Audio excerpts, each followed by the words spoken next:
Good afternoon, Akhila.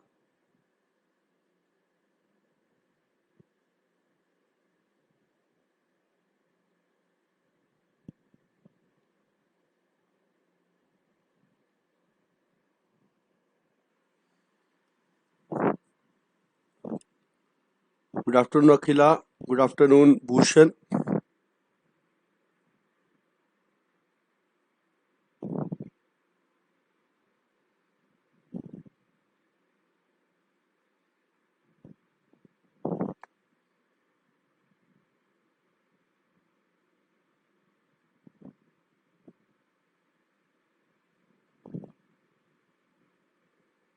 Okay, so guys, good afternoon to all of you. First of all, please tell me, my voice is okay or there is some problem in audio?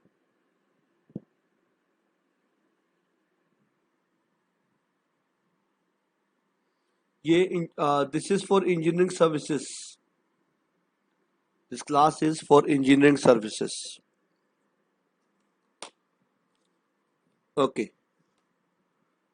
Uh, okay, nice. So now shall we start?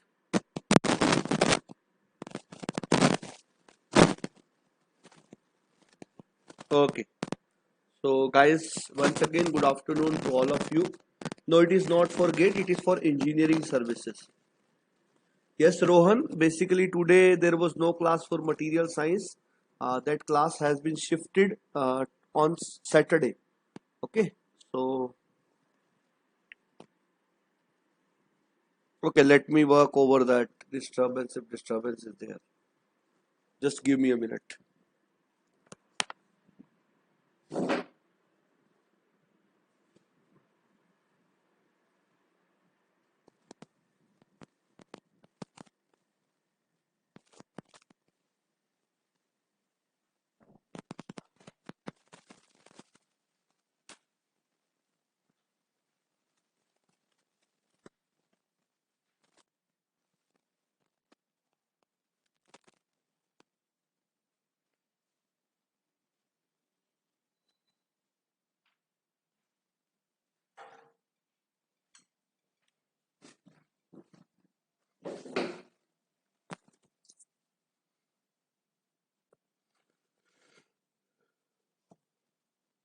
Okay. So now all is okay. Good afternoon to all of you guys.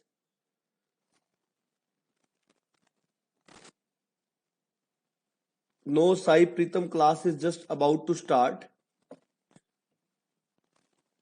So as I got a lot of messages, so without taking the name of anyone, I'm saying good afternoon to all of you guys because otherwise a lot of time will be wasted in that.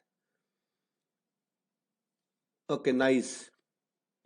So dear, I would like to tell you that first of all, this class is for engineering services paper 1 as some new students are asking this thing. So this is for engineering services paper 1. Second thing is, this is the class where our basic concepts are going to be over. As yesterday, some of you were saying that, sir, there are quite differences between the PDFs and your teaching. So, dear, today the basic part will be over. And now, whatever the things we will be having in the classes, from tomorrow onwards, I will be allowing you to go for the quizzes and I will be mentioning which quiz you can go for. So, just after today's class, your problems will be sorted out. It is for all the branches dear, but yes, this subject is, yes, basically somewhere from mechanical engineering and civil engineering, but whatever we are preparing here for ESC paper 1 for all the branches. Okay.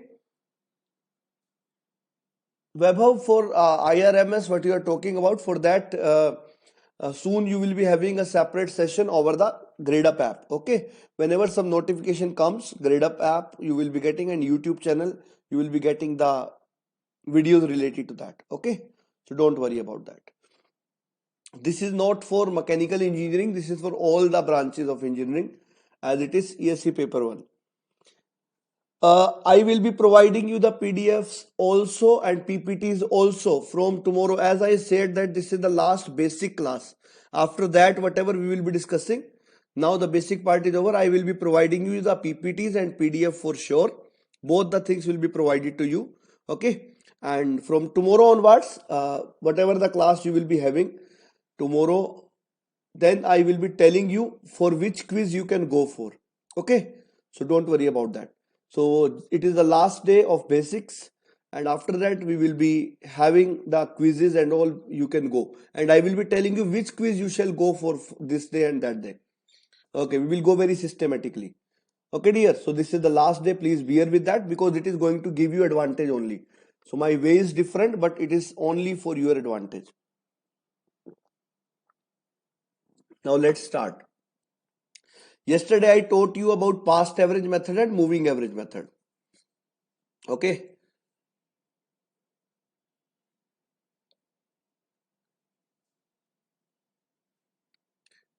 Yes, Bhushan, thanks for your advice. I will definitely work on that. Okay. Today the 7 p.m. class has been shifted to 7:30. Okay. 7 p.m. classes of all the branches have been shifted to 7:30. Okay, next guys, we are going to discuss about weighted moving average method. Weighted moving average method.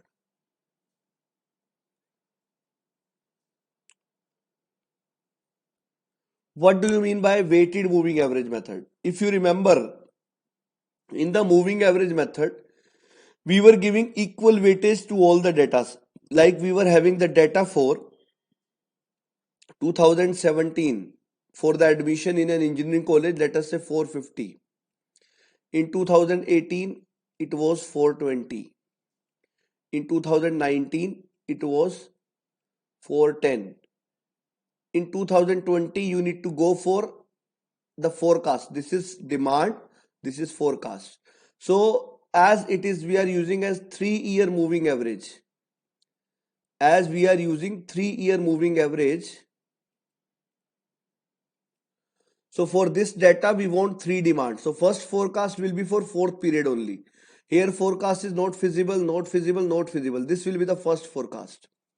So dear, first forecast will be for 4th year, and we have defined that F4 is written as, this is, let us say, first period, second period, third period and fourth period. So F4 can be written as D1 into 1 plus D2 into 1 plus D3 into 1. This 1 plus 1 plus 1 divided by 3. So this was the forecasting using moving average method. In moving average method, when you will be going for 2021, means when you will be going for F5, you will be writing D1 in D1 will go away now. To find out F5, D1 will go and D4 will come into picture.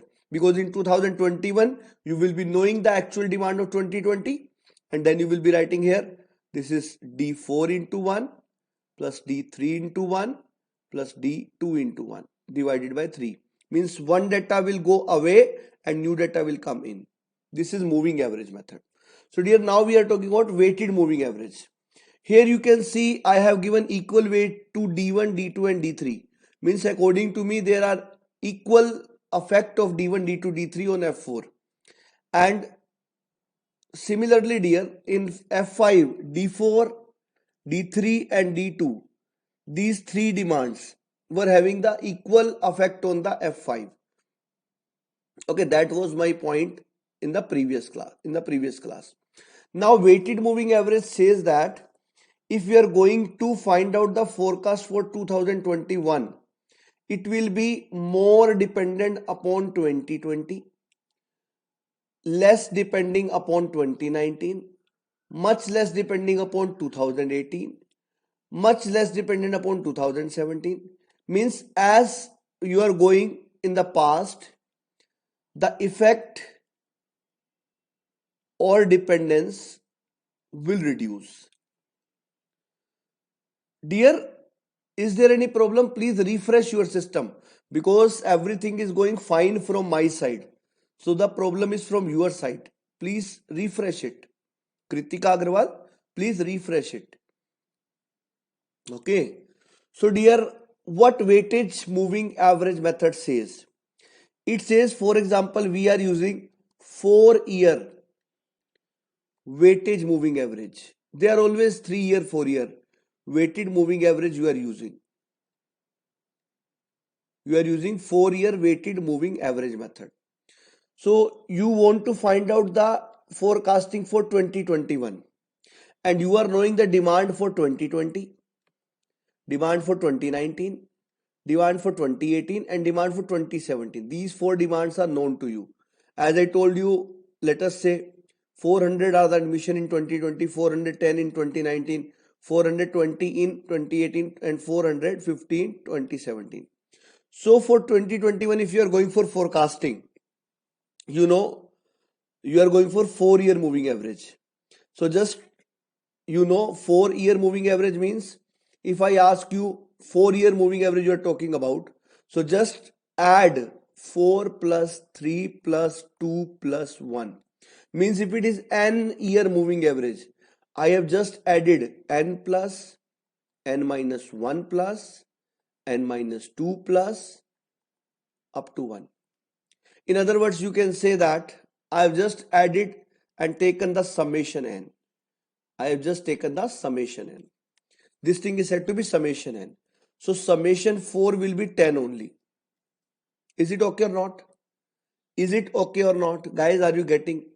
Yes, Nitesh, Sai Krishna, good afternoon, and good afternoon to all of you, dear. I have not taken name of individuals. Sorry for that, dear, as we already got late in the class. So I don't want it to waste time. So dear, if this is the case, I would like to tell you that if you want to go for forecast of 2021, then you are having the demand for 2020, 2019, 2018 and 2017. And the data was that also I mentioned before.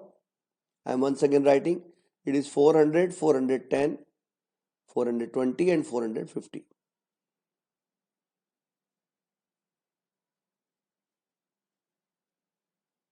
Okay, sorry, here I have written in opposite way. No issues, I am writing again. This is the data of demand. Yes, Bhushan. So we want to forecast for 2021. So dear, as I told you that the 2020, the most nearest data, it will be given a weightage equals to n divided by summation n. 2019 will be given a weightage of n minus 1 divided by summation n. 2018 will be given a weightage of n minus 2 divided by summation n. 2017 will be given a weightage of n minus 3 divided by summation n. So these are the weightages given to 2020, 2019, 2018, 2017.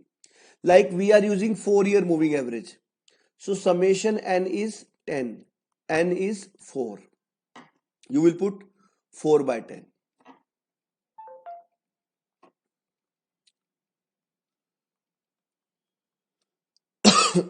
Okay. So this will be 0.4, 0.3, 0.2, 0.1.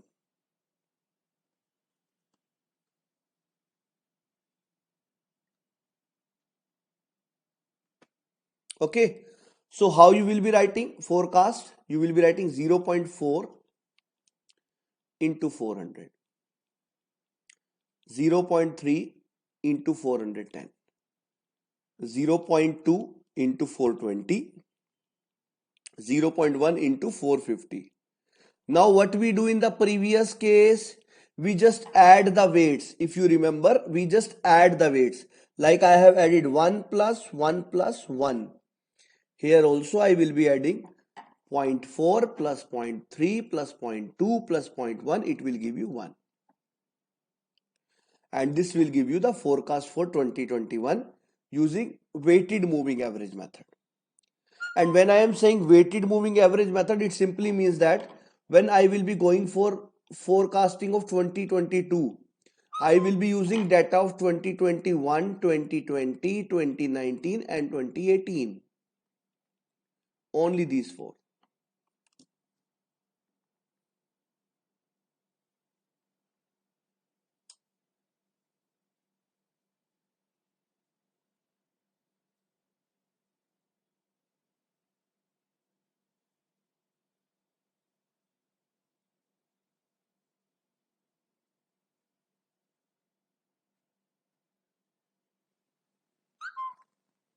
Are you getting it, guys?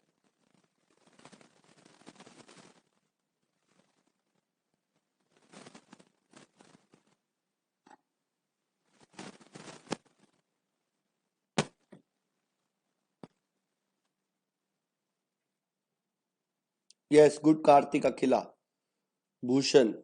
Nice. So now I am moving to the next method. Okay, dear. So these are the very basic parts, and I would like to tell you that in the very first year when ESC was conducted, all the major questions were from the basic parts. Means they have asked break-even analysis, they have asked forecasting, they have asked inventory control, they have asked PERT CPM.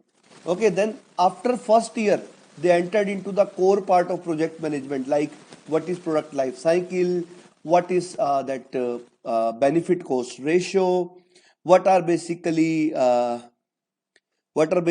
meanings of the terms, like you know that what is project, what is project management, what are the various purposes and tasks of project management. So these things they started after 1 to 2 years they have started, and last year the complete paper was related to core definitions of the project management. So dear, that's why we are moving slowly. Okay, I cannot directly enter into those things like operation manager, project manager, product life cycle. If you will be having these basics ideas, we will be definitely getting a good help from that. Okay, dear. Okay, no issue, Shanmuga Sundaram. I have just started. So just whatever I'm teaching you, just go with that. And when I will say project management is over, you can go for any test series at any institute. Even definitely grade up test series will be enough. Yes, Vaibhav Raj, that NPV will be discussing after the inventory part. Okay, we are just left with two basic things. One is forecasting and one is inventory.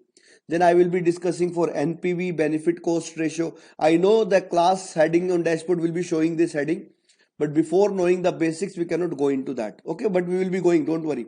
From tomorrow onwards, all these things, the core project management will start. Now basic project management is going on. Okay. So dear, now let's move with the next method, that is exponential smoothing. With that, time series method will be over. Exponential smoothing.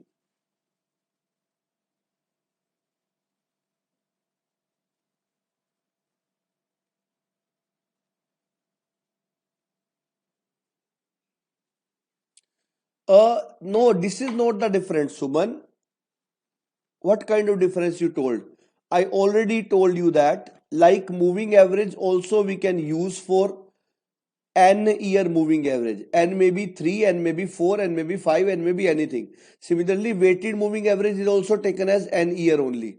So as here I have taken 4 year, you can take 3 year also, you can take 5 year also, you can take 6 year also. The difference is in moving average we were giving equal weights, one here, one here, one here.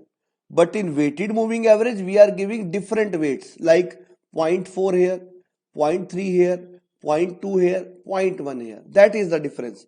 The difference is in the weights. The difference is not in the number of years. Number of years you can take 3, you can take 4, you can take 5, you can take 6, you can take 7, you can take n number of years. So number of years is not a problem. Dear, we will divide by the summation of all these weights. This weight is 0.4, this weight is 0.3, this weight is 0.2, this weight is 0.1. The summation of these three will be 0.4 plus 0.3 plus 0.2 plus 0.1. Hence, summation will be 1. So, we always divide with the summation.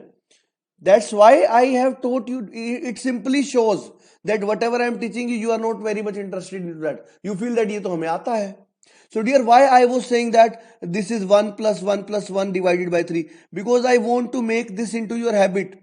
But when I was teaching you, you were thinking that sir is saying very basic things. ये तो हमें पता है. Sir is just wasting our time.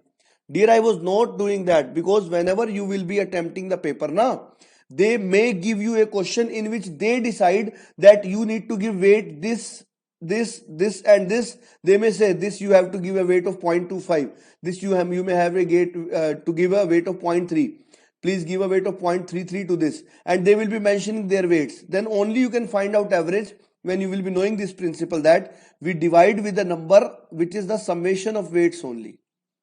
Okay. Are you getting it? It is simple method. Dear, the problem is we have a habit whenever we go for mean, we do not write this weightage into in the multiplication. That's why we got disturbed into that. Otherwise, dear, it's very easy thing. Okay. You just have to make a habit that everywhere multiply by the weights and divide by the summation of weight. Okay. This is the basic principle of how to find out the mean. Okay, hope now you are getting. Nice dear. So this was basically a Konsa method, weighted moving average method. Now we are coming to exponential smoothing. And just after this, we will be going for the second types of methods like causal and econometry. And after causal and econometry, then we will go for small introduction to inventory. And with that inventory part, our basic part will be over. Okay, let's start. Tomorrow I feel you do not have any class. Your class have been shifted to Saturday. Saturday I will be teaching you at 2 p.m. I will be teaching you basically the things related to the project management. Related to that is the what are the basic functions of project manager. I will be teaching you about work breakdown structure, which is the heading of today's topic, because today forecasting and inventory will be over. Work breakdown structure, if I will get time, I will start it by today only, but otherwise that will be discussed on Saturday. And on Saturday we may have a class that is around 2 to 2.5 hours, so that I can cover all the previous part which is pending, like product life cycle and all. Then you will be able to make the quizzes. Today's evening class will be at 7:30. I have already told this thing third time. So dear, be in class if you are there. Next is exponential smoothing. If you are talking about exponential smoothing, in exponential smoothing, it is a combination of past average and weighted moving average. Why I am saying this, that it is a combination of past average and weighted moving average.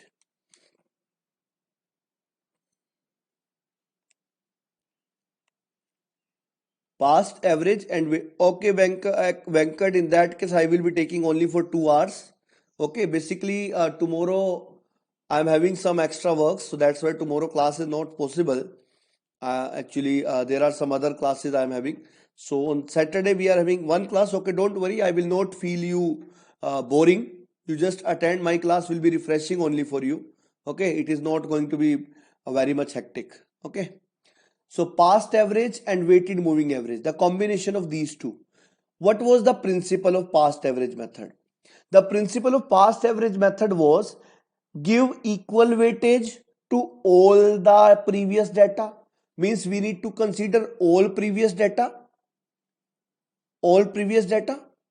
but at the same time we will have to give equal weight. Weighted moving average says we will be taking only certain data of last 3 or 4 years only, and we will be giving it to different weights. So why I am saying it is the combination of these two? Because in exponential smoothing, one thing we will be adopting from past average method, that we will consider all the datas. Means all the previous year, 10 year, 20 year, 50 year, infinite years, we will consider all data. And the second thing, we are just adopting from weighted moving average, that weight will be given to all the data. Different weights will be given to all the data.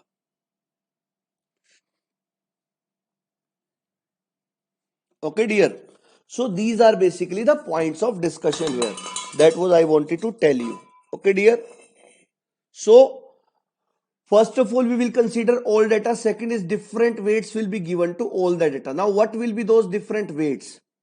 Dear, when we are talking about those different weights, it simply means that if we are having data for, let us say, 10 years, we are having 10-year data like 1, 2, 3, 4, 5, 6, 7, 8, 9, 10.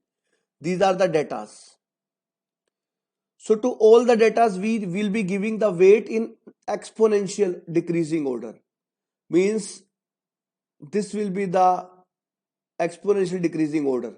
means for first data this will be the weight, for second data this, sorry, for first data this will be the weight, for second data this will be the weight, for third data this will be the weight, for fourth data this will be the weight.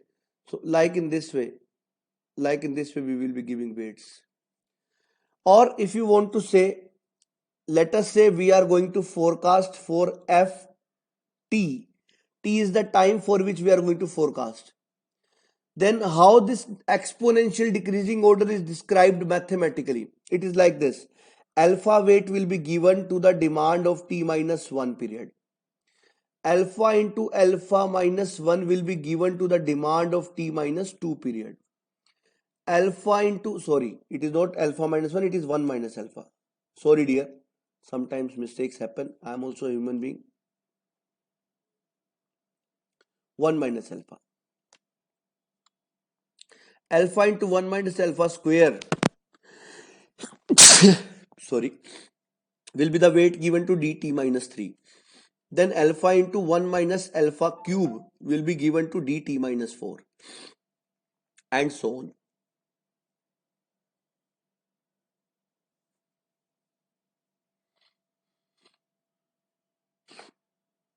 Okay, then we can also write it in this way. Ft is equals to, you can see we have given weight to all the datas, but for all the datas, as alpha is known as exponential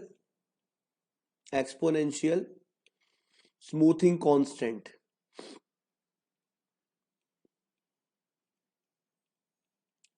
and its value is defined as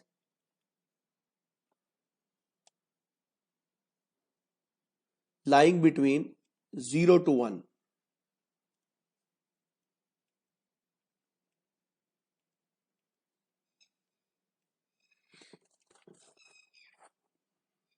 Yes, on y-axis there is weight. Demand data is on x-axis. Okay. For example, this is 2020 data. So 2020 data will be having the highest weight. This is 19 data. 19 data will be having the lowest weight.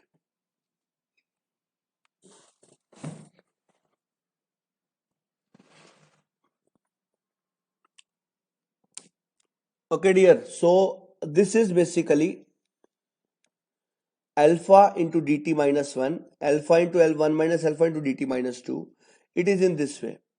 Means if we are having, I'm just going to complete this expression dear. It is very easy expression. It is simply based on the exponential. You might have seen that Taylor series expansion, है ना? So Maclaurin series. So definitely this is exponential series. It is said to be. This is from mathematics. I have not taken it from anywhere else. So dear, alpha is the weight given to the just previous demand. Alpha into 1 minus alpha will be given to the second previous demand. Then third, then fourth. So dear, you can see alpha can be taken as common. Okay, or if I am writing it alpha into dt minus 1, here I am just taking the alpha as common.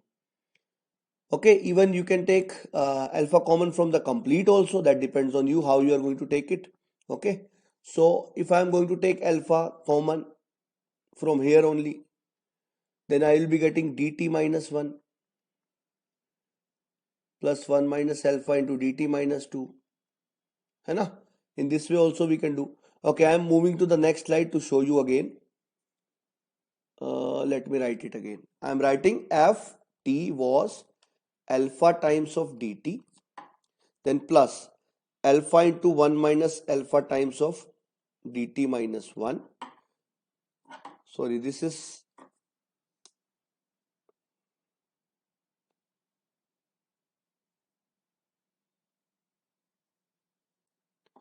minus 1 and this is minus 2. Then alpha into 1 minus alpha square dt minus 3, and so on. Okay, so now if I say, can I ask it in this way?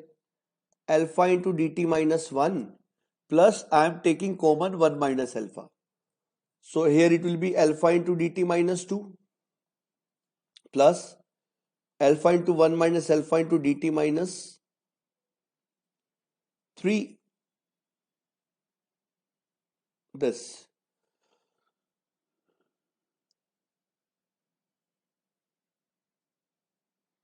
Okay, dear. So if this is forecast for T time period, let us say this is forecast for 2021. So I want to say this is the demand of 2020. It is the demand of 2019. Okay, the same way the things are going on. Now, dear, I ask you, if alpha into dt minus 1 plus alpha into 1 minus alpha dt minus 2, this shows the expressions for ft. Don't you feel this shows the expression for ft minus 1? Because it is in the similar way only. You can see alpha into dt minus 1, here it is alpha into dt minus 2. Alpha into 1 minus alpha dt minus 2, alpha into 1 minus alpha dt minus 3. So just one have been reduced.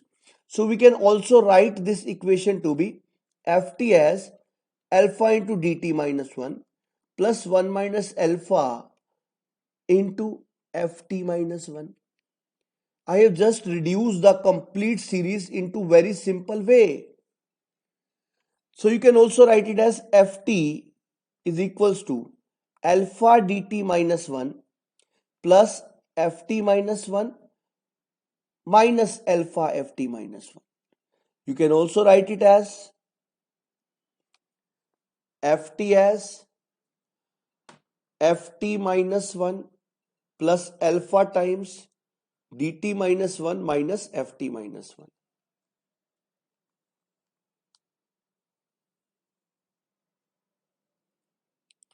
So dear, here ft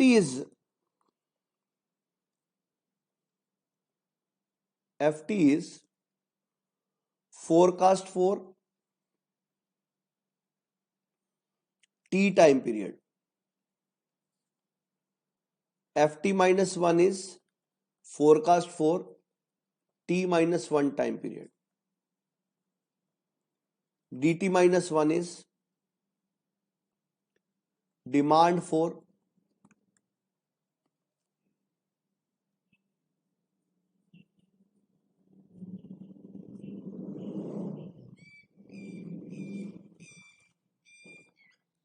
okay. This is not a t time period means 2021. T minus 1 means 2020 means 2020. Yes. So I am once again showing you, but don't worry. You need not to go for derivation. You just need to remember the final result only. Okay. As I said that ft is defined as alpha into dt minus 1 plus alpha into 1 minus alpha into dt minus 2 plus alpha into 1 minus alpha square into dt minus 3. Okay, plus dash dash dash dash dash. Okay, so alpha into dt minus 1 plus alpha into ये अगर if this is ft, then if I write it in this way, alpha into dt minus 2 plus alpha into 1 minus alpha into dt minus 3, this will be nothing but, this is nothing but ft minus 1. Okay, so that's why I have written ft is alpha into dt minus 1 plus 1 minus alpha into ft minus 1. Then I have just opened it and just I have written it in this way, ft. So now with this method, if you want to find out the forecast for 2021, you just need two data. One is the forecast for 2020, one is the demand for 2020. If you know this, you can find out, yes, plus alpha is required, but alpha is a constant for one series. You will be knowing that. Ashwin, just refresh your system, because from my side the things are going okay. If from my side things are going okay, then it is your network issue. Otherwise, it should be problem for all. But it is only for you, Ashwin. So please check it. Don't mind it. Yes, nice. Good, Ashwin. So are you getting it, guys? These are basically the expressions for the forecast for 2021. Okay. So now if you want to say this kind of problem when I am mentioning, they are just formula putting problems, and the method is said to be exponential smoothing method. the main point what will be asked from you in general, as I told you, engineering services, they are not more interested in numerical, they are more interested in theory. So they are more interested in theory part. So how they will be asking the thing, I would like to tell you here. They will be asking the thing in this way. What they will be saying you, that which of the following method, and don't worry dear, I will be showing many questions to you also, okay, don't worry. But first of all, by the expressions I can show you something. If this is the demand, this is the forecast, this is the demand for 2020 and this is the forecast for 2020. So forecast is done by forecaster. For example, let us say some weather forecaster is saying that tomorrow there will be some rain, or tomorrow the temperature will be 42. And my dear, next day when we see the temperature is 40. So forecaster said it will be 42, but it is 40. So that the difference between 40 and 42, it is said to be an error. Okay. So if I ask you demand minus forecast, this will be considered as an error. And you know alpha is the exponential smoothing constant, where alpha is less than 1. Means alpha is basically a fraction in general. So they ask you which of the following method includes a fraction of error into its formula. And they will be giving you 4 options. One is moving average, other is weighted moving average, third one is past average, fourth one is exponential smoothing. Then you will say, sir, exponential smoothing. Why? Because exponential smoothing consists of a fraction of error into it. Are you getting it, dear? So whatever I am teaching you the basic part, 2 questions will surely come from this basic part, which you are not getting in your PDFs, but 2 questions will be asked from there. PDFs will be consisting these topics, but not in a that detail what I am teaching you, because they ask numerical or theory part from this. Yes, numericals are very basic, you can just use formula and find out, but they may ask, okay, so we cannot take risk into that. So now if I ask you to solve a question, let us see how many of you can solve it. I am saying that I am having a data for demand and forecast, and I will be showing you how to start it, don't worry, because this is the first time you are solving it now. So dear, if I am having the sales of a car for first 4 periods, the sales of a car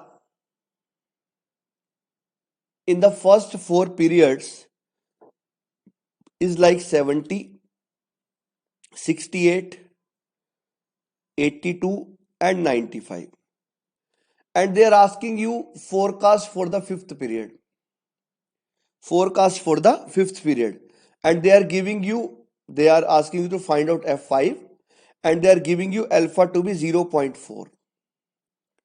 So dear, you know that the formula says that Ft is Ft minus 1 plus alpha times dt minus 1 minus Ft minus 1. It simply means that if you want to find out F5, it will be F4 plus alpha times D4 minus F4. But you know we do not know the value of F4 because there is nothing given in F4. Forecasting data are empty, they have not given anything. So we know that F4 can be written as by the same formula, F3 plus alpha times D3 minus F3. Then again we do not know F3. We know D3 but we do not know F3. Then F3 can be written by the same formula as F2 plus alpha times D2 minus F2. Then for F2 you can write F1 plus alpha times D1 minus F1. But we even do not know F1. Then one of the researcher known as Neve, he said that if you do not know the first forecast and you need to find out nth forecast, just assume first demand is equals to first forecast. Means if you will be assuming first demand is equals to first forecast, dear, it is not like proper data is not given. No, this kind of question has already come in the paper. So Nukla, you have to assume D1 to be equals to F1. Means we will assume for the first year that whatever we have forecasted, that was the demand only. So we will consider it to be 70. Now if F1 is known to you, can you find out F2? Yes, you can find out F2. Now F2 you will be finding out. After F2 you can find out F3. After F3 you can find out F4. After F4 you can find out F5. And in this way you can answer your question. Please tell me, dear, I want to ask you the question related to F5. You need to answer me F5. And this way of equating D1 equals to F1 is said to be Neve's method. Okay. So, dear, they may ask you what is Neve method. So, please listen to me carefully. And you definitely will be having everything in the PDF from the next class onward. But for the first four lecture, you need to follow my lectures and my PPTs separately because they will not be given in any of the coaching institutes uh, PDFs or whatever you can say the workbooks they are having. They do not have this thing because, as I say, they only follow the 3 years paper. I follow the complete syllabus. Very nice, Suvikram. Suvikram has tried for something and I feel he got the answer 73.52. No, this is not correct answer. F1 is 70. F1 is 70. F2 is also 70. Yes. F2 you will get as 70 only. Then F3 you will be getting 74.32. Sorry, I have written in place of F3.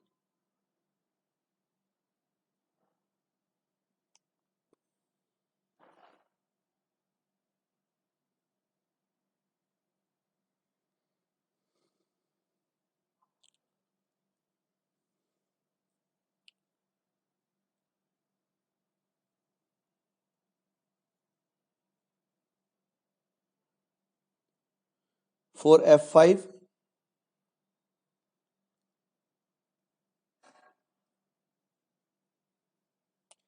F5 will come out to be 82.54.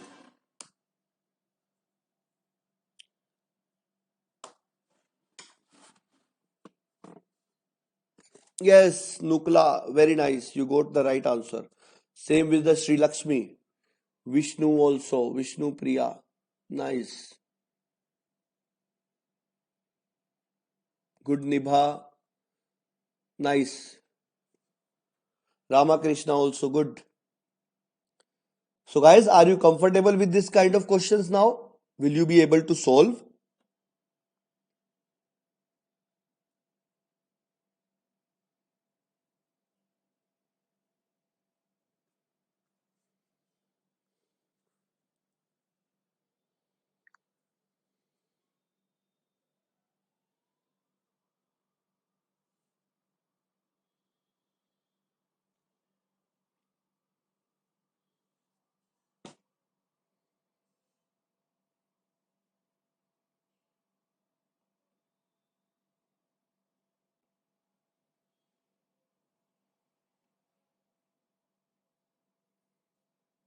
Okay. So guys, please tell me, shall we move further now? Are you comfortable with this type of questions?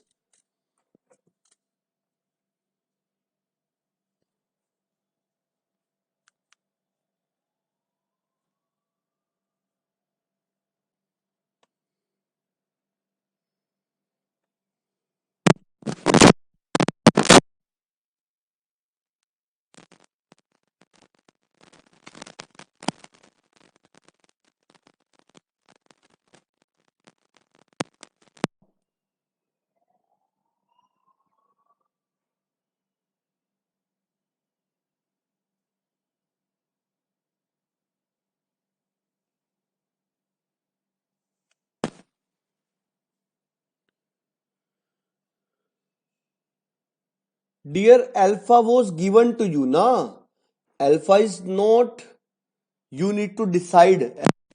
Given to you. So alpha is 0.4 that is given to us. It will be taken same for all, no doubt about that. Okay, Anudeep Rao. Yes, all of you have given the answer. Vandana,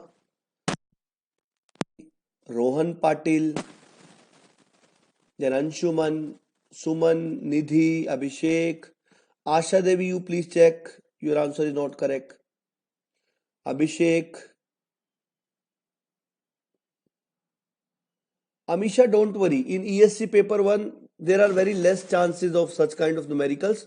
They will be giving you numericals where data will be very smooth. I have taken abrupt data. Their data will be that you will be able to solve it without Kelsey easily.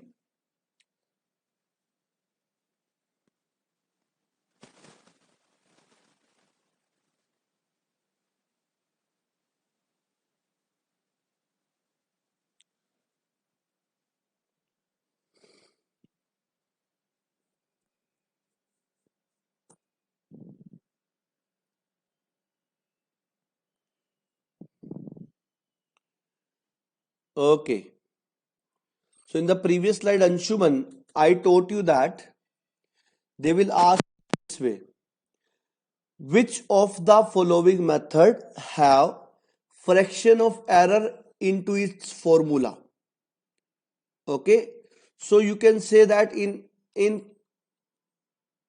exponential smoothing, d minus f is the error, alpha is the fraction. So fraction of this error in this formula of ft is there. So fraction of error. Okay, dear. Fraction of error. Why error it is? As I told you. So Vikram,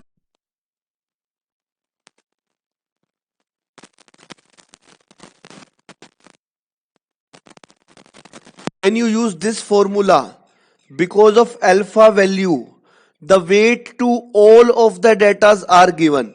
For example, in the question, I have mentioned only 4 data. I have datas are more than 10. I have given you only 4. So if you will, the problem is I am telling you, you have asked a very, is there some disturbance in voice?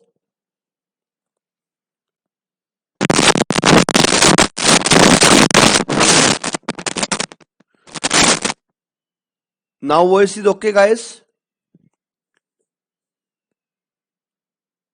Okay, nice, dear.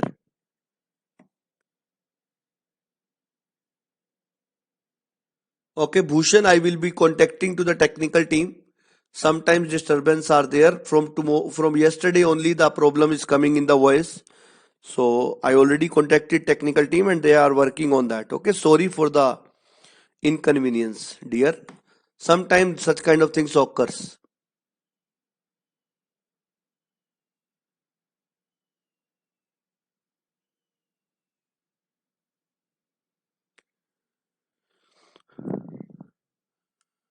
Okay. Okay, I can try with another earphone. Then you tell me that with that it is okay or not. Just give me a second for this.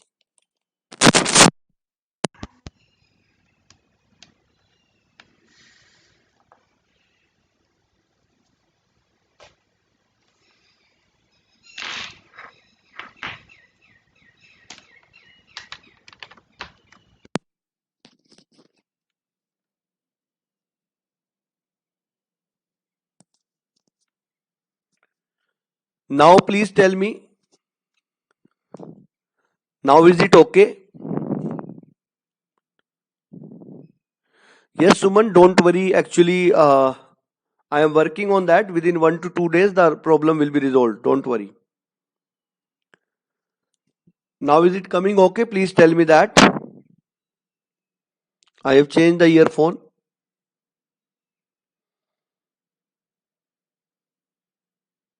Okay. So dears, these are, I know you also know, there are electronic items. The classes are going on totally dependent on that. So they are not reliable every time. Definitely some problems are coming. So don't mind such small things. Okay, I am there to help you out. If you will be minding these kind of things, then how can you do the classes? These things happen in all the classes. It is not like that only in my class this thing is going on. Okay. So these things.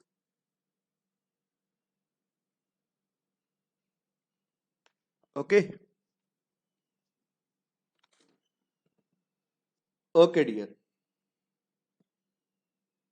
So now let us discuss. As I told you, a very good question have been asked from one of the student, that sir, when I am using this formula, when I am using this formula which I have just derived, when I am using this formula, then I am getting different answer. I tell you why you are getting different answer, my dear. This formula gives weight to all the datas. There are infinite datas possible. It gives weight to all the datas. And you know that when I have used weighted moving average method, I have divided it by 1 because the summation of all of them was equals to 1. But dear, when you are using here in the exponential smoothing, here also weights are given to all the datas and the sum of all the weights are 1 only. That's why we have not written anything divided by. So alpha plus alpha into 1 minus alpha plus alpha into 1 minus alpha square. When you will be doing the summation of all these, you will be getting 1 only. But dear, for our question only 4 datas are given. But this formula gives weight to all the infinite data which are possible, which may be there. So that is the problem. That's why I always recommend go for this formula only. You cannot use that generalized formula which is unsimplified one, because you do not know the exact number of weights. Okay. So very wonderful question. Very wonderful question was asked by one student which I have just answered. I feel that question was from Suvikram. Okay. Okay. So dear, now everything is okay. Now we can move further. Please tell me that.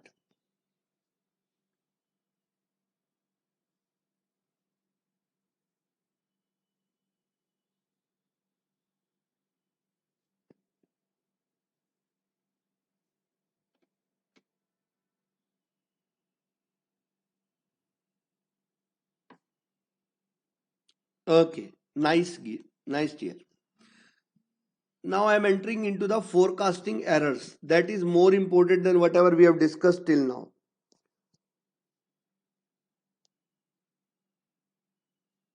Okay, so now we are going to discuss the forecasting error. Dear, this is just the formula coming in this way. I am not saying that it is a error method. No, it is a method in which the formula is getting a fraction of error. It simply means that formula is getting a fraction of error term in that. Otherwise, if you ask me which method is best, exponential smoothing is best, because it is giving weight in exponential decreasing order to all the data. Okay, it will be giving the highest weight to the first data and lowest weight to the last data. The best one is exponential smoothing only. Okay, so as I told you that it is not error is present, it is the term which includes mathematical function, means it is just error is in terms of mathematics, not physically error is there in the method. Okay, good. So dear Anudeep, I feel now you are clear. Now I am coming to the next method. The name is forecast errors.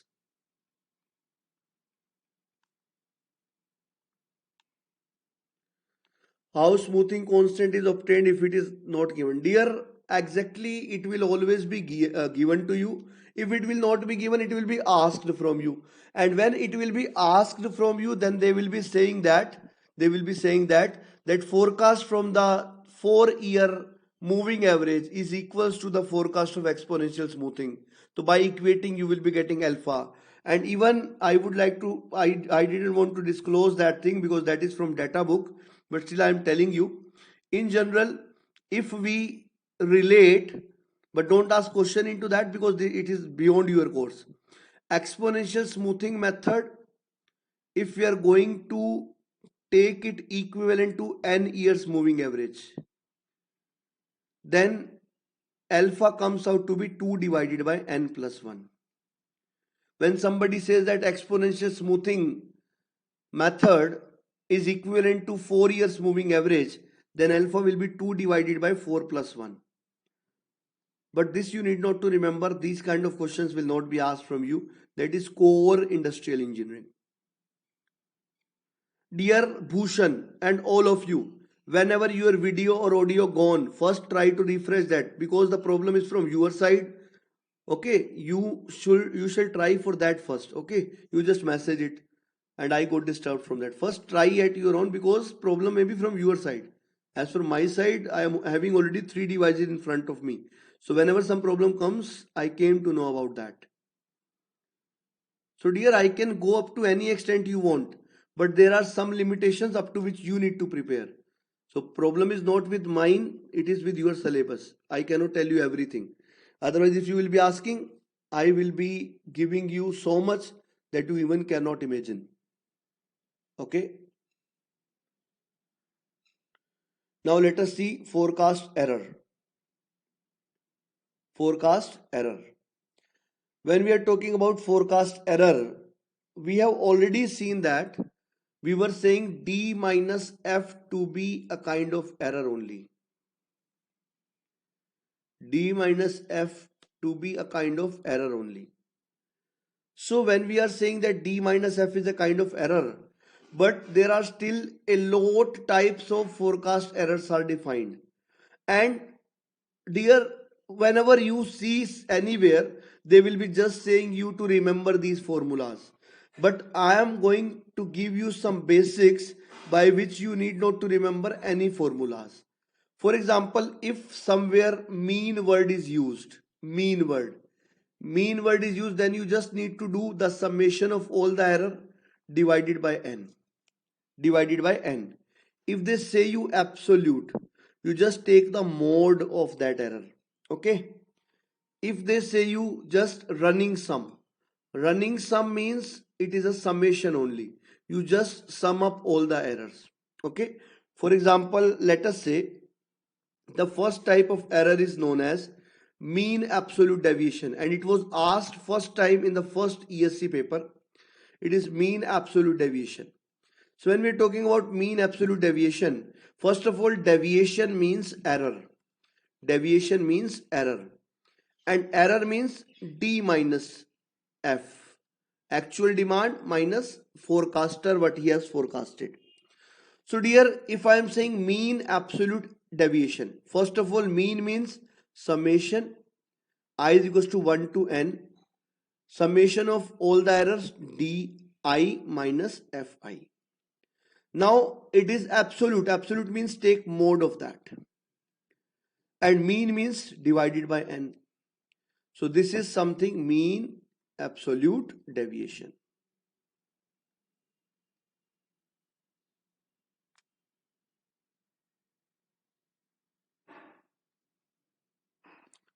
Are you getting it, guys? I am just giving you the basics to remember the formulas. And this is the last part of time series method. And soon we will be starting the next part. Actually, this topic have taken more time, है ना? Otherwise it must have been completed yesterday. Then today I will be teaching you the project manager and its role. But don't worry, I will be requiring one extra class that I will be taking anywhere, anytime, whenever you will be free. Amisha Sinha, I just said that when you are going to talk about the types of forecast error, you just know the meaning of the word. Like whenever mean word is there, you just need to do summation divided by n. If you have absolute word, just take the mode. If you have running sum word, it simply means that just take the summation. Of what? Of error. What is error? Error is D minus F. If he is asking error for ith period, you will be writing D, demand for ith period, minus forecast for ith period. This will be the case. So dear, the very first type of error is mean forecast deviation. Sorry, mean absolute deviation.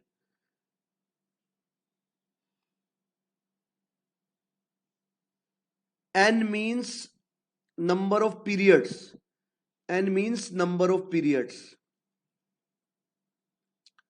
For example, 10 years, 20 years, 15 years. Okay. So if you are going to have mean absolute deviation, deviation means error. Error is defined as d minus f. Mean means you will be taking summation divided by n. Absolute means you will be using modulus word. Are you getting it?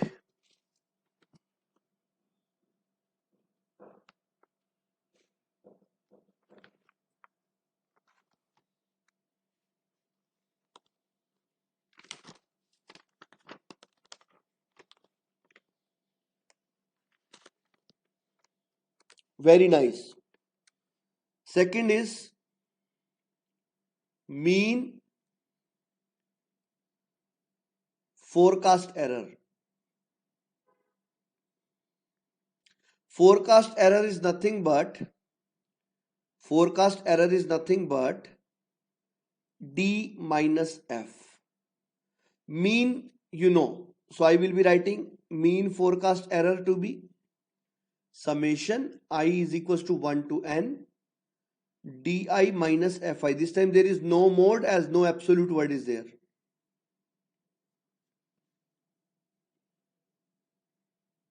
Yes. Is it okay? So dear, if I say demand is more than forecast, then it is said to be over demand condition. It is said to be over demand or under forecast condition. If you are going to have forecast more than demand, it is over forecast or under demand. If first condition or second condition, any condition is there, mean absolute deviation will always comes out to be positive because it is mode only. So mean absolute deviation will always be positive. But dear, mean forecast error may be positive, may be negative, depending on which condition is existing.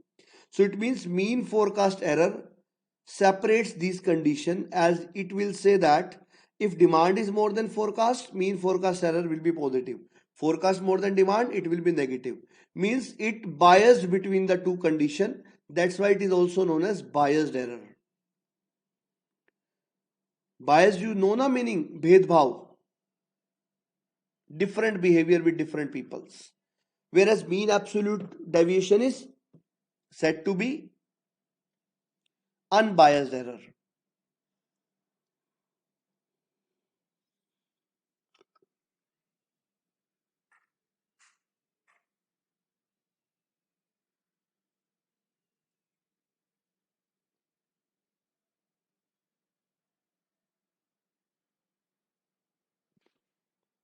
Okay, guys.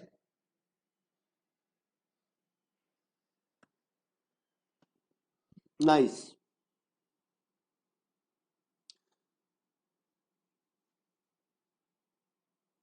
Yes, Anshuman. It is like partiality. So, guys, are you taking screenshot or I shall give you time for that? Don't worry. Now I will be sharing you the PPTs also. Those PPTs will be provided to you very soon. From next week, you can definitely ask for PPTs and you will be getting the PPTs. Okay, dear. And nice, dear. And there is one of my YouTube channel also, basically named as Mechanical Engineering by Dheeraj sir. So you can also subscribe that channel if you want, because some of the videos of project management I will be uploaded onto that also. That will also help you. Okay.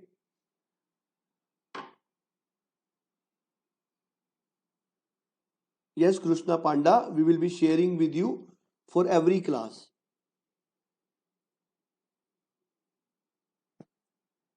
Thanks, Anshuman. That's nice. And definitely we are going to do that. Next is dear running some forecast error.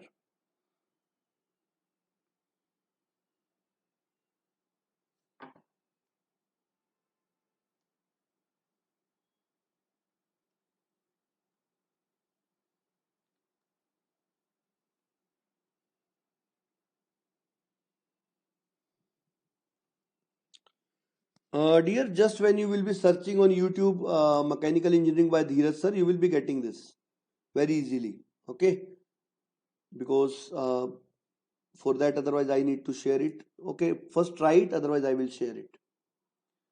Running sum forecast error. Running sum means summation I is equals to 1 to n. Forecast error means di minus fi. This is running sum forecast error.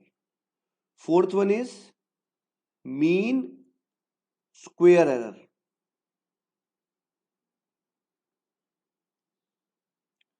It will be summation I is equals to 1 to n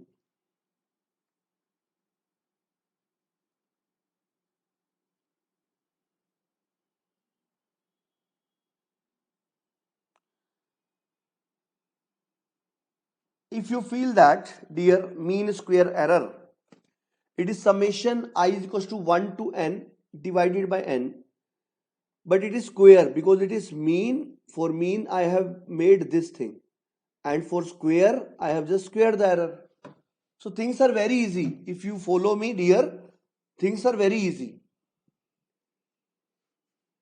SR Venkat, that I will be telling you in the next class, okay? Because I feel that PPTs will be provided to you from grade up team only, okay? But still, if that is not feasible, then I will be talking to you about this.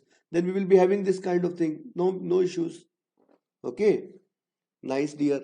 So when we are having mean square error, I would like to tell you here that di minus fi ka square when you are going to do, don't you feel we are magnifying the error? Don't you feel we are magnifying the error?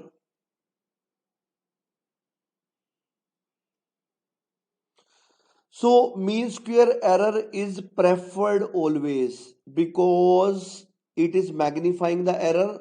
So for example, guys, let us say you have done a very small mistake, but you are looking it from a magnification level that you will feel that it is a very big error. So definitely you will be very much attentive for the next time.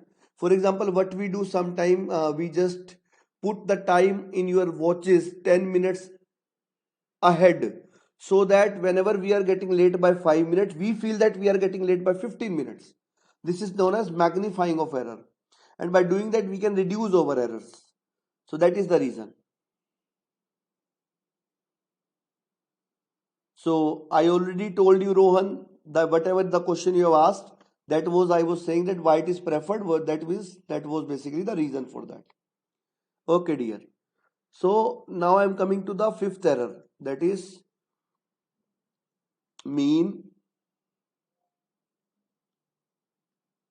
absolute percentage error.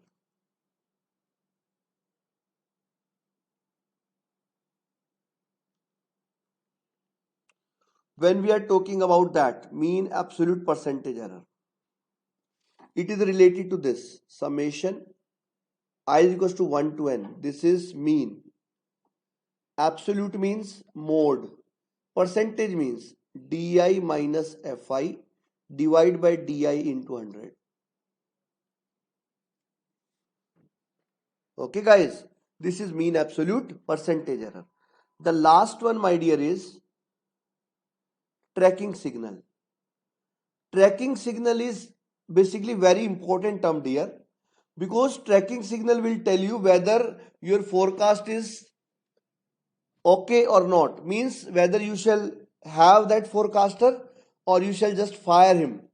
Because if forecaster is not doing well, you need to change him. So this will be saying you about the efficiency of your worker. Tracking signal is defined as running some forecast error divided by mean absolute deviation. And if tracking signal is coming out to be equals to plus minus 4 to plus minus 5, it means your forecaster is good. Otherwise just fire that forecaster. You need a new one. Okay, but the ideal value is, it should be 0. Ideal value is 0. This range is under control. It is simply that forecaster is saying tomorrow temperature will be 40, temperature remains from 38 to 42, it's okay. But forecaster is saying tomorrow temperature will be 42, you got temperature as 26. What is the meaning of that forecaster then? It is similar to that some horoscope people tell you that tomorrow you are going to earn a very big amount and you lose something very big, then definitely, my dear, you shall leave such kind of persons. Okay, dear. So this is something the forecast errors. Hope you are getting it. Now I am coming to the very last part. That is basically causal and econometric method.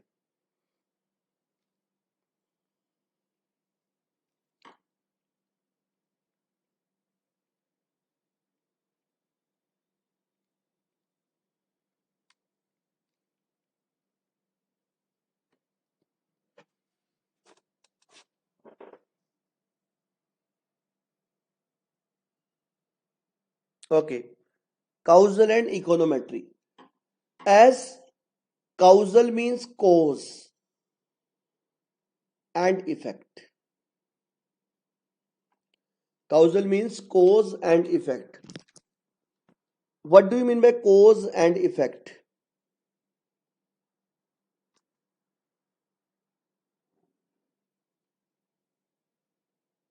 When we say cause and effect, it is like the demand of refrigerator in the city is increasing because the population of that city is increasing. So increase in population is the cause and increase in the demand of refrigerator is the effect. Such kind of things are known as causal and econometric method. And in this, my dear, you know that, yes, Anudeep Rao, that's nice. But I was expecting something related to forecasting. That's why I have taken my own example. So, dear, when we are talking about causal and econometric method, in this first method comes is that is linear regression analysis.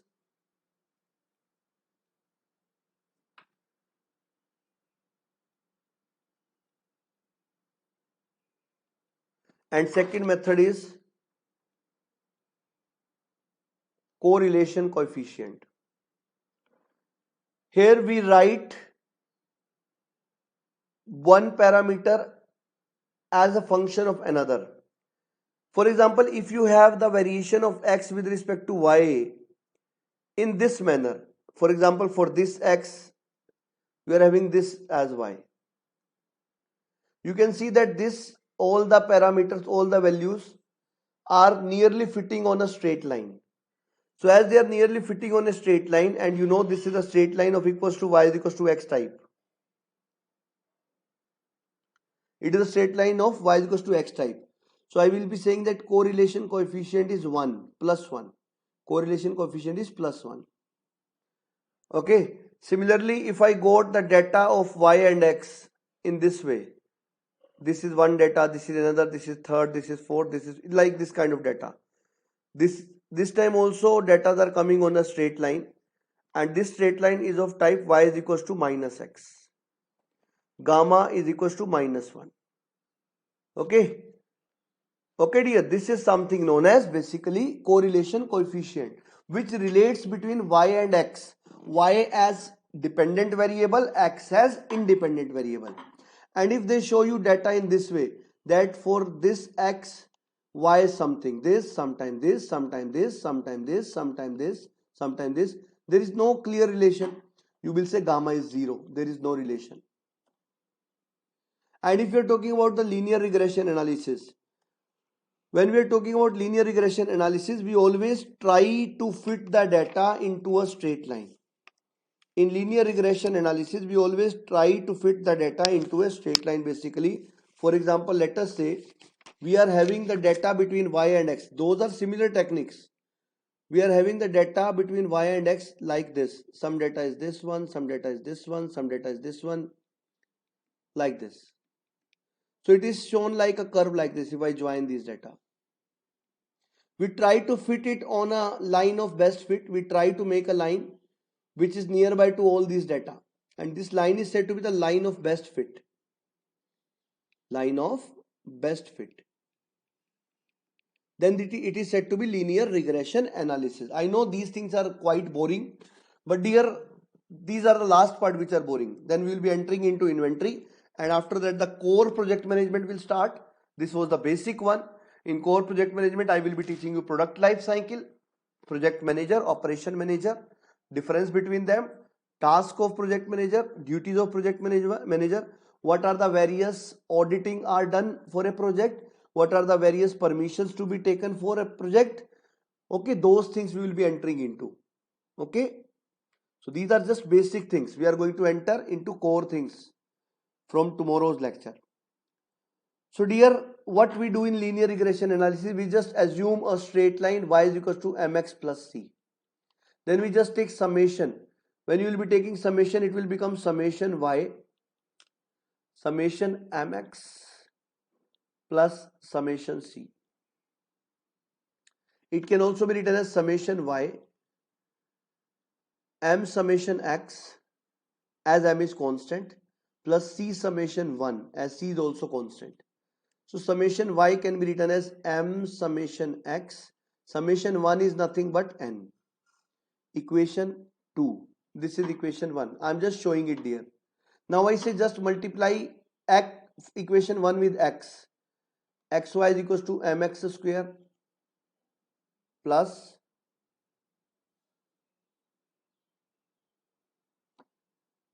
okay, I am showing you the previous slide first, otherwise you will be getting confused.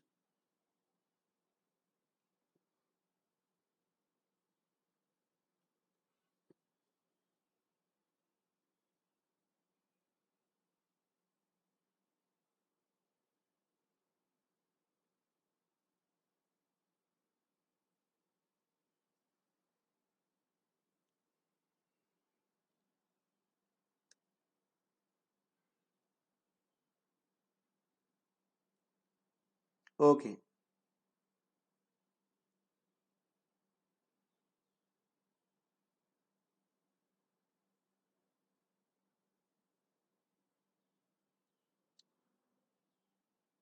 This. So now I said that let us multiply the equation 1 with x. It will become xy mx square plus cx.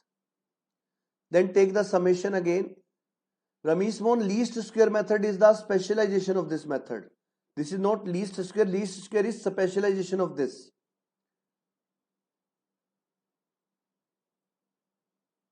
Okay.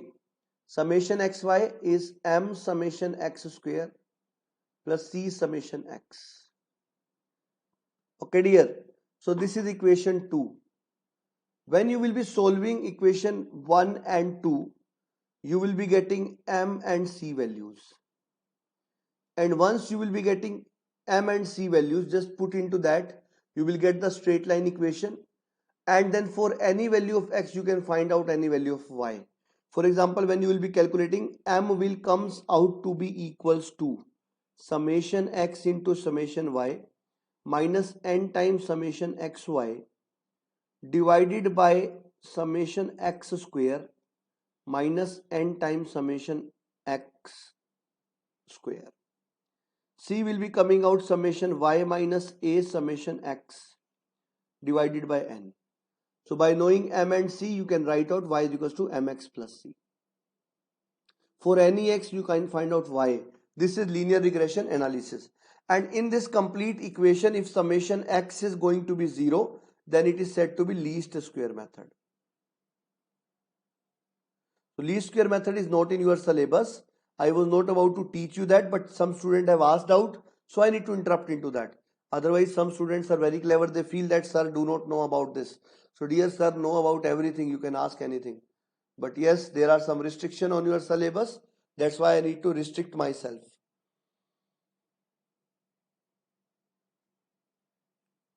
Okay, so in the last, I will revise it. Don't worry, Bhushan Mohan, I will revise it.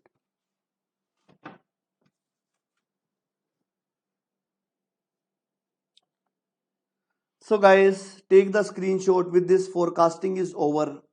Okay, and tomorrow onwards we will be solving some question in the class about the topics we have already discussed. So be ready for that. Okay, now enjoyment is going to be increased in the classes because we will be entering into the core part. This was the basic part.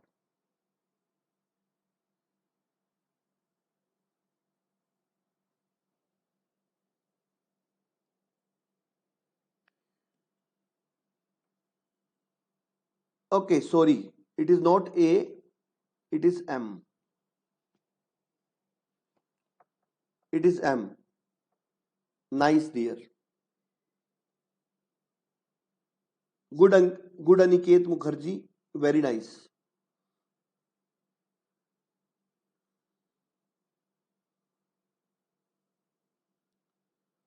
Is it good sign for prediction if y is equals to m? Anudeep, I didn't get your question. Is it good sign for prediction if y is equals to m? I didn't get how y can be equals to m. M is the constant. Okay, dear. Now the last part we are entering into is the basic part is related to inventory. A very basic part. With this, your basic part will be over. Inventory. Dear, if I ask you what is inventory, what you will suggest, what you will answer, what is inventory?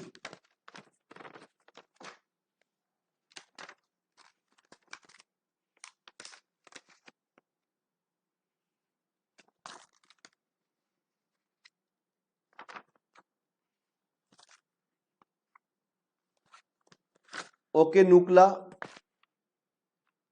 Vaibhav Raj, you need not to remember this formula because they will not be asking you that. They will just be asking you that linear regression analysis is a kind of, means they will be asking you that here it gives the relation between independent and dependent variables. Such kind of options will be given. As I told you, Saturday's class, I will be showing you the question which are asked on these methods, how the question will be asked. Okay. So such kind of questions, numericals are not coming on to this part. Numerical will be coming only up to exponential smoothing. This is very hard part to remember. So you can even leave this, just remember this slide, that will be okay for you. But why I have gone through this? Because I wanted to give you idea of the method.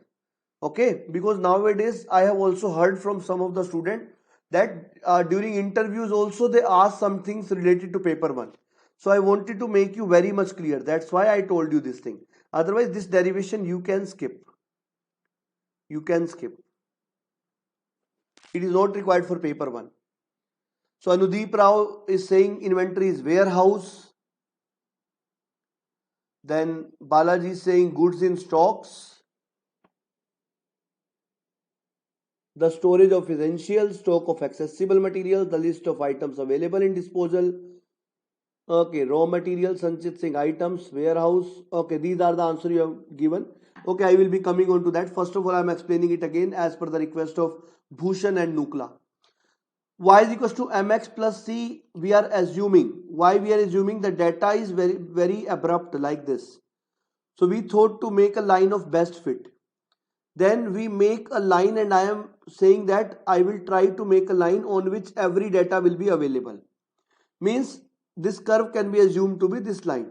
I have taken this line in that way. So it is said to be the line of best fit. So linear regression analysis says that let us say that line is y is equals to mx plus c. If y is equals to mx plus c, then I say take the summation both sides. Summation y, summation mx, summation c. M is constant will come outside, c is constant will come outside. Then summation y, m summation x, c summation 1. You have seen summation n, I told you what it is. So summation 1 is basically n only. So it will become like this. Then I say just multiply this equation with x and take summation again. We have done this thing. Now when you will be solving equation 2 and 3, just solve equation 2 and 3 and find out the value of m and c. You will be getting c and m to be this one.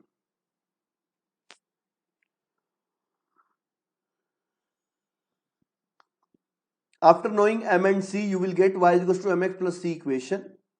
Now you just need to do one thing. If you will be putting summation x to be 0, the method will become least square method. Okay. And least square method part you can leave. I just told you because one student asked me that. If you will be asking, then I need to answer everything. Otherwise, I will be telling you what related to syllabus things. Syllabus is very much limited, as I told you, for ESC as well as for GATE. Things are very much big. And when you know the complete thing, it doesn't affect you whatever students are asking, because I am working in this field for many years, so I know each and everything related to that. Let us talk about inventory. So dear, inventory is stock of any item. Inventory is stock of any item. For example, you know, in your home also you are having that, if I say generally the kitchen items like vegetables, we generally have for 3 to 4 days together, so that is also an inventory. We generally have basically grains and all, whatever we are going to have, that biscuits, bhujia, such kind of things we are having for 15 days, 1 month in our home. That is a kind of inventory. So dear, whenever some home is going to be, some house is going to be made, there are some necessary things which are going to be ordered like cement, and those things are said to be as inventories. If some industry is working on something, they are going to make some product of mild steel, they will be having raw material of mild steel as an inventory. Okay, because production shall smoothly run, for that purpose inventory is kept.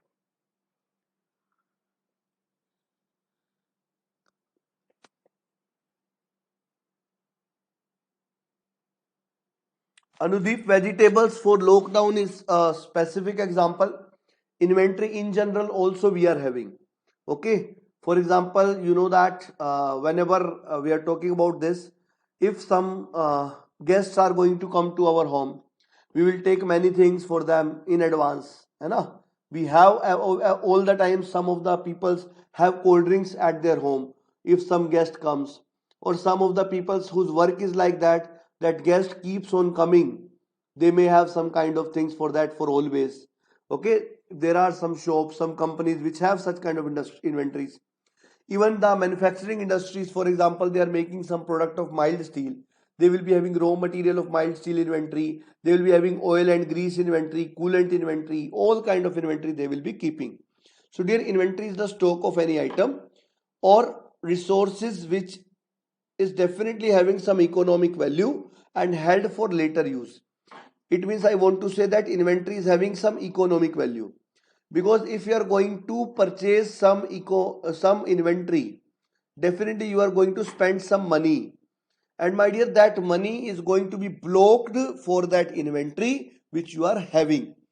And dear, similarly, as I said, it is having some economic value and it is held for later use.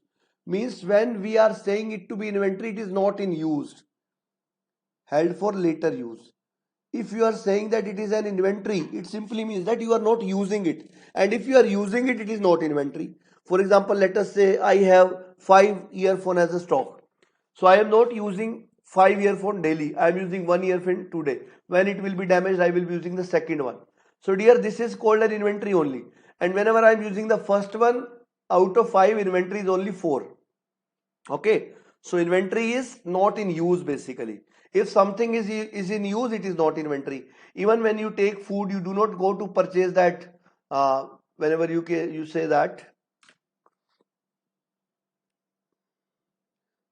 not only veg only, also there are some masalas like, you can say that salt, है ना, there are some salt and all those kind of things, whatever, black pepper, these things also you are having as an inventory only at your home.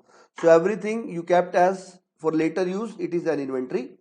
So I will be classifying inventory into two types. This is the first classification, and please try to understand, only theory part will be asked majorly from you. Monthly ration, yes, definitely Bhushan, it is a good example. So inventory is of two types. One is direct inventory, second is indirect inventory.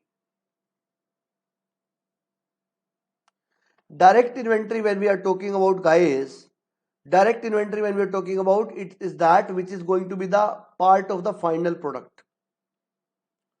So raw material comes under the direct inventory. Sometimes, my dear, one workpiece is to be machined by many processes. Like let us say one workpiece is there and it is to be operated by four processes one by one. And when it is to be processed by four processes one by one, then dear, let us say we are having 1000 component and we have processed one process over them. Next process will be done on all those components tomorrow. So I need to put those 1000 component after one process into the inventory so that we can use it on the second day. So such kind of inventory is known as work in process inventory.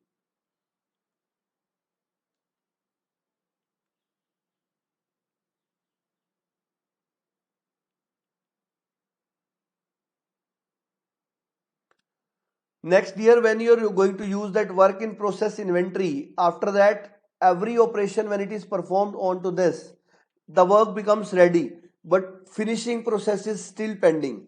Then it is said to be semi-finished inventory.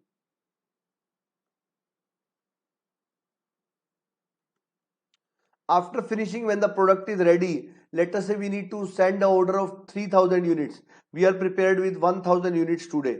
So that also we will be putting it for 2 days for as a finished inventory.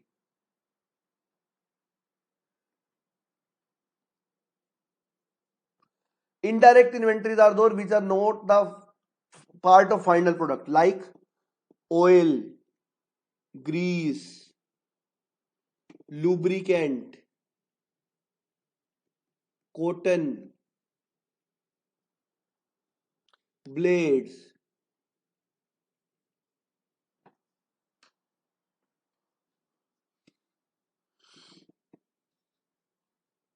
Akila, work in process means, for example, one workpiece is there on which four operation needs to be performed. Four operation needs to be performed. So one operation you have performed it today only, and second operation you are going to perform tomorrow. So after tonight, for operation tomorrow, you need to put that part which you have just done one operation onto them into the inventory. So it is said to be work in process inventory. Dear, indirect means which are not the part of final product. Like I told you in the time of cost, when I taught you direct cost and indirect cost was the cost associated with these items only, which are not the part of your final product. Okay. Now, dear, I am coming to the interesting part. That is, what is the purpose of inventory?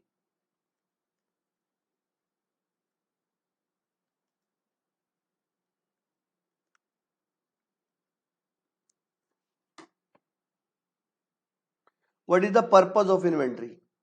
So, my dear, let us say if you are not having inventories, and if you are not having inventories, what happened?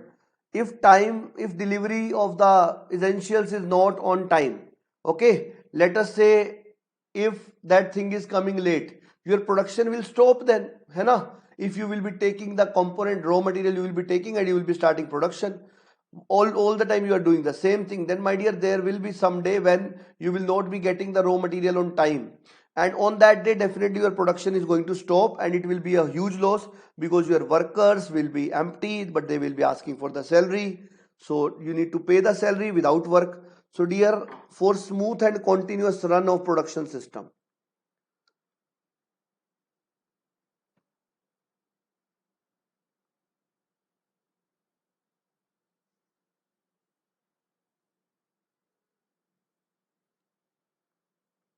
yes dear, then the delivery of final product will be delayed and you will be getting the losses. Yes. Okay, dear. Second is, okay, some answers are coming. Just in time delivery. Very nice, Anudeep. Farooq is saying to compensate demand. Yes, it is same. And delivery of final product will be delayed. Yes, definitely. Good. Next is, my dear, if let us say we are not having the inventories more, but we are having, we just take the raw material one day and use for 3 days. Let us say like that, and we are not having much inventory, we just use like that. So dear, let us say if someday demand will be increasing, then at that time you are not having extra inventory, then my dear, you will not be able to fulfill the demand. So if some demand varies, then also inventory is going to help you. So second point is to meet the variation in demand. To meet the variation in demand. Dear, third thing is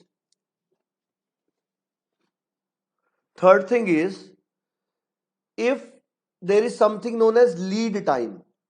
Something known as lead time. Now what is this lead time? Dear, for example, today you place an order for raw material and you get that order in your hand in 10 days. Then lead time is 10 days, my dear. So if you are going to order today and after 10 days you are going to have inventory in your hand, but let us say due to bad weather condition, due to corona or due to any other conditions, let us say that raw material got delayed by 2 days and it will be reaching to you on the 12th day. So definitely, my dear, now lead time has been increased from 10 days to 12 days. If lead time will be increased from 10 days to 12 days, my dear, it is going to be a problem. Why? Because you are going to have inventory in hand on the 12th day. After 10 days, you are getting this inventory. So, my dear, definitely for 2 days, if you do not have inventory, you need to waste your 2 days. So, I will say to meet variation in lead time, we need to have inventory. Then the fourth point is, dear, if sometimes you get some discount on bulk purchasing, if somebody is giving you something and saying that if you're going to buy 1,000 units, I will give you 6 rupees per unit, but if you will be taking 2,000 units, I will be giving you 5 rupees per unit, then you will say that yes, it is going to be advantageous. You may go for bulk purchase which may offer you discounts. So sometimes the inventories are kept for getting discounts also. Yes, Balaji, very nice. Next is there to provide a good service level. To provide good service level. What do you mean by service level? Like dear, I would like to tell you one of the example which I have faced. My first laptop I have purchased in my third year. That was, yes. Amazon Prime is the correct example, Balaji. Very nice. So, dear, to provide the good service level, when I am saying, I would like to share one experience of mine. My dear, the very first laptop I purchased in my third year was of HP, and that laptop was having okay good functions, everything was good, and at that time laptops were very costly also. So when I purchased that laptop, actually after 7 to 8 months, its charger was not working properly, and when I went to that service center of HP, they have put that request on hold for 18-20 days, and they have replaced me that charger in 20 days. I was very much disappointed. Then, my dear, after that, after 1 year or around more than that, some of my friend have taken the Dell laptop, and Dell was giving the facility of service on site. So, my dear, after that, I purchased 3 laptops.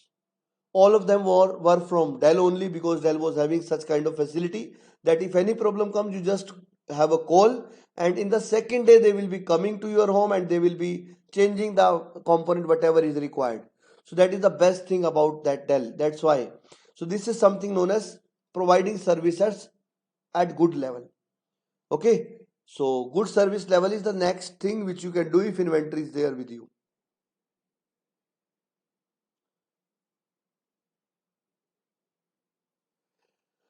Dear, lead time is the time, Rama Krishna Rapeli.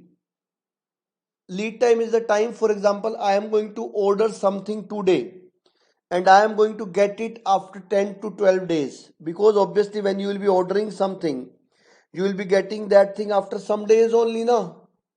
Why? Because transportation is there. So when you are going to get that, when you are going to get that thing is said to be the lead time, the difference between placing an order and getting inventory in hand. That is something known as, hope you got it now.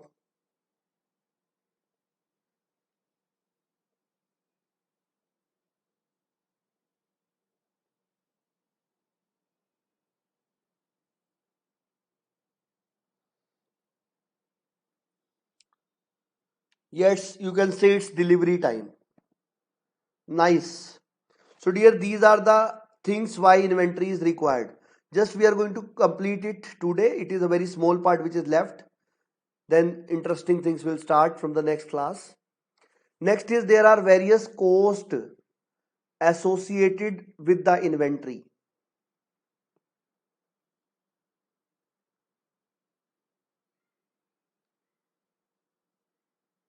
Various costs which are associated with the inventory.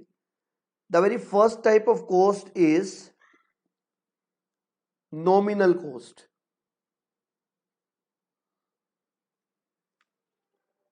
Or purchase cost.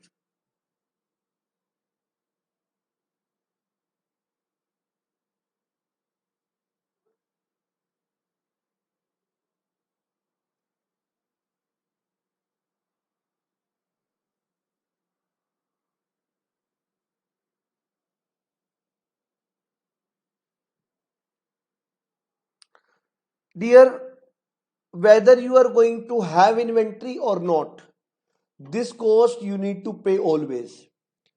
Dear, this is the cost associated with the item.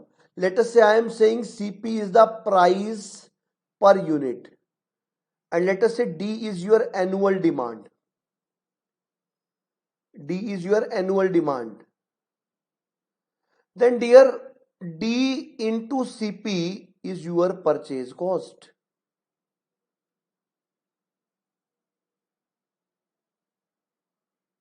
D into CP is your purchase cost.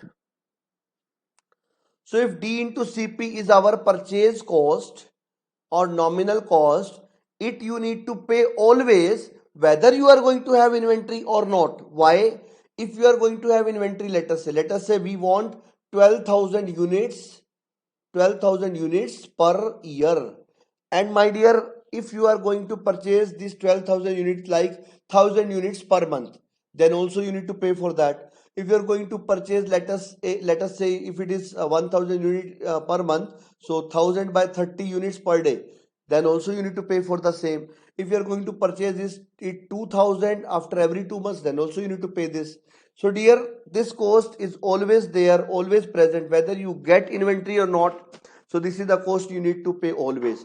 But dear, then why I have considered it to be an inventory cost? Dear, because if some discounts will be there, then definitely the number of quantities, if changes every order, the purchase cost will also be affected. Otherwise, I shall not take this cost as inventory cost, because if you are not going to have inventory, then also it will be there. Dear example, this is the example only. Now, if you are going to have 12,000 units of anything, so if one unit comes for rupees 6, you need to pay 12,000 into 6 for always every year, whether you take it twice a month, once a month, 12 a month, or you can say once in a day or once in a year. Everything is not Amazon Prime, dear. Everything is not Amazon Prime. Okay, if you're talking about the Amazon Prime subscription, then it is okay. Okay, but there are some discounts now. So if discounts are coming, then definitely this cost will be affected. That's why. Yes. Second thing. Second thing, dear, is ordering cost. Second thing is ordering cost. It is also known as setup cost. Please listen to me carefully because this cost is not clear to many students. Ordering or setup cost. What is that? Dear, basically, whenever you are going to place some order, what is the complete procedure? I am going to tell you. First of all, you will be looking at whatever the product you are going to make. Then for that product, you will be looking at the properties, what you are required in the material. Then my dear, you will be deciding some material that I need that material, some grade of material. Then my dear, for that material, you will be searching for the vendors who are supplying these materials. Then from all those searches of vendors, you will be sending a request to all of them so that they can share you the prices of theirs. Okay, so that they can show you, they can show you the prices of theirs, or I must say that they can send you basically uh, the cost of everything, that whatever they are going to give, what will be the price of that. Okay, so the price list they can send you. In other words, it is the quotations. So dear, they will be sharing you the quotations. Then after looking at the quotations of all those persons, you will be selecting some one or two out of them which will be providing you in the cheap rate. But you know that property must not be affecting. So you will be asking them for the samples. Then dear, they will be sharing you with the samples, and then you will be going to test that sample whether it is as per your demand or not. And once with the cheapest cost you will be finding out is good for your use, then my dear, you will be placing an order for that, and order will be placed in such a manner that you will be asking for that one number of units are required for the order. And once you will be placing the order, that order will be transported to you. And when it will be coming to you, so from asking for quotations to getting the order in hand, whatever the costs are associated with testing, with asking, with everything, they comes under ordering cost.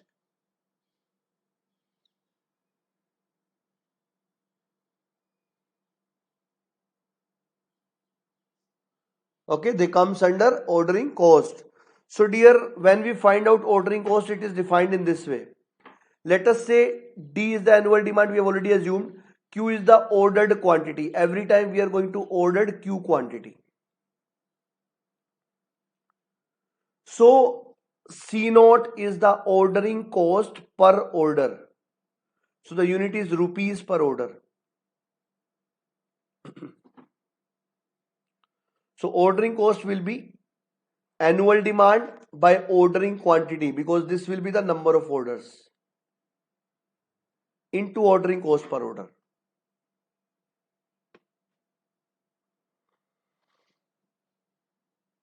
Yes, Rama Krishna, but I have given you better examples. As in industry, every time when you are going to search for a material, definitely this procedure is going to be followed. Yes, your idea is also good for that. This is ordering cost. So I will be saying this is the cost basically, which is also known as procurement cost. It is also known as procurement cost.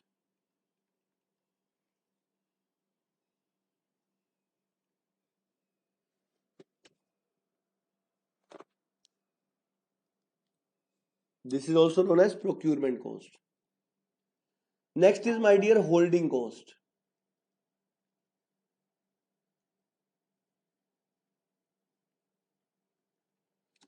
My dear, whenever you are going to order the inventory, you need to hold that inventory. And for holding that, you will be taking a storeroom, and for that storeroom, you need to pay the rent of that storeroom and many things else. So that comes under holding cost. I am telling you what are the holding costs basically. Dear, it is the costs which you are going to spend for keeping or storing an item in inventory. It includes the storage cost. Means, what is the storage cost? The rent of the store, first thing. Second is damage cost. If some of the material got damaged, definitely for that you are paying, because once you ordered, you are responsible for that. Third is depreciation cost. Sometime when you purchase something, the cost of this gets reduced after some days. It is depreciation cost. Handling cost. To transfer that material from one place to other, you will be having some labor, so what that handling cost is also included. Locked up capital interest. Dear, if you have purchased inventory for 5 lakh rupees, you cannot use now that 5 lakh rupees. Okay, otherwise you may earn the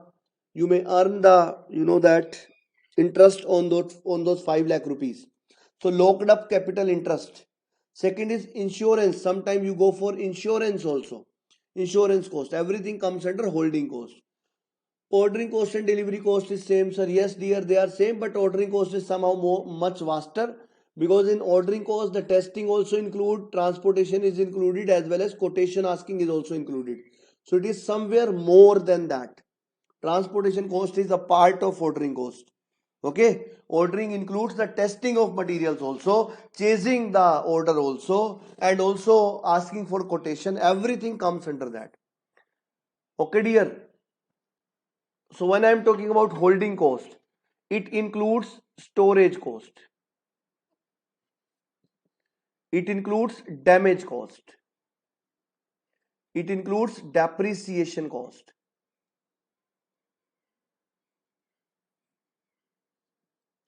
It includes locked up capital interest.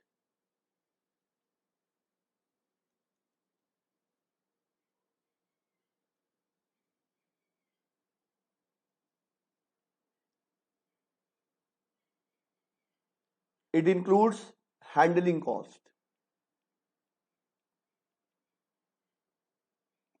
It includes insurance cost. Okay, dear. But when we are talking about the holding cost, how it is defined? It is defined as average inventory into inventory holding cost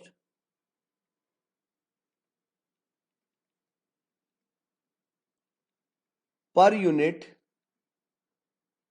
per year.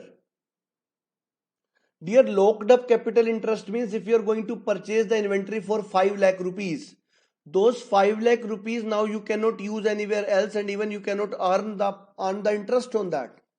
That is locked up capital interest. Okay, Anudeep. So why it is average inventory into this? I am telling you, dear, let us say you are having a usage of one item per day, and here you have just ordered 10 quantities, and 10 quantities are coming. Out of those 10 quantities, one item you are going to use today only, and rest 9 items you will send it to inventory. And my dear, inventory holding cost is rupees 1 per unit per day. So let us say if this is the cost, first day you need to pay 9 rupees for 9 items. Second day you will be using one out of them and you need to pay 8 rupees. Third day you will be using the third one, you need to pay 7 rupees. And like that in 9 days you will be paying rupees 9, 8, 7, 6, 5, 4, 3, 2, 1. And my dear, you are getting fed up of all these things. Then you will be saying, sir, let's do one thing. Whatever the rent I am giving, 98765431, the summation is rupees 45 for 9 days. Let us do one thing, take 5 rupees daily from me. Then also in 9 days I will be paying you the 45 rupees only. So dear, the problem is in the first day inventory is highest, in the last day inventory is lowest, and in between the inventory is average. So that's why we take average inventory. For example, you were paying 9, 8, 7, 6, 5, 4, 3, 2, 1. Summation was 45. But if you pay 5 rupees daily, then also it is 45 only. So that's why we take average inventory. So you order Q quantity one time. So average inventory will be Q divided by 2. So when 10 quantities were coming, 5 will be the mean of that. Here Q by 2 is the average inventory and CH is the inventory holding cost per unit per year.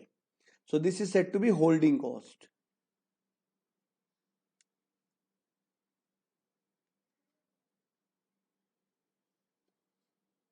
Are you getting it, guys? And the last cost to complete it, dear,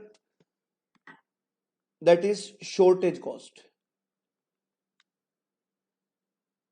Generally, in our cases, shortages are not permitted. So it is not in our syllabus much to discuss about shortage cost. But here, let us say you are going to some of the shopkeeper. Let us say you are going to a laptop shop and you say, I want an HP laptop. And he says that, sorry, sir, stock is over for HP, this company and this model. So you need to wait for 7 days. Now, my dear, if you have any urgency, you will go to any other shop and you will purchase it. But dear, in our inventory system, we assume that the customer is fixed. Customer either he will buy from me or he will not buy. This is our ideal assumption. So customer will wait for 7 days, but he will be purchasing from my shop only. This is the assumption of inventory. So if he is going to purchase from my shop only, as I am going to make him wait for 7 days, I need to provide something extra to you. Like let us say I am going to give him a bag for free. I am going to give him a mouse for free. I am going to give him a keyboard for free. So these things cost me. So definitely such kind of cost comes under shortage cost. But in real, my dear, what I am talking about, if you will be saying 7 days, he may leave you. He may leave you, that's definitely. He may go to any other shop and purchase it. So this condition is said to be back ordered. But we do not consider that condition. We always take that yes, customer will come to us only. He will be purchasing from us only. Are you getting it? And shortage cost is similar to the holding cost only. So we will write it shortage cost as average shortage quantities, because we cannot go for any shortage.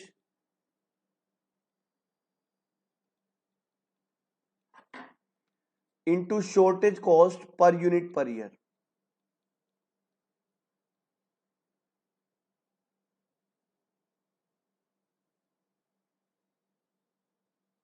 Please tell me, guys, are you getting it or not? Please, please, please tell me. I'm waiting for your response. Then I'm leaving it for today. Dear, 10 to 15 minutes more will be required to end this chapter. Then in the next class, we will be starting the product life cycle and the functions of a project manager, and then work breakdown structure. And within 2-3 days, we will be cope up with the dashboard course, and we will be coming on to that only. So only after 2-3 days, and you can start quizzes on Saturday. I will be telling you which quiz you can go for on Saturday. Good. Nice, dear. So goodbye for this session. Let's meet on Saturday.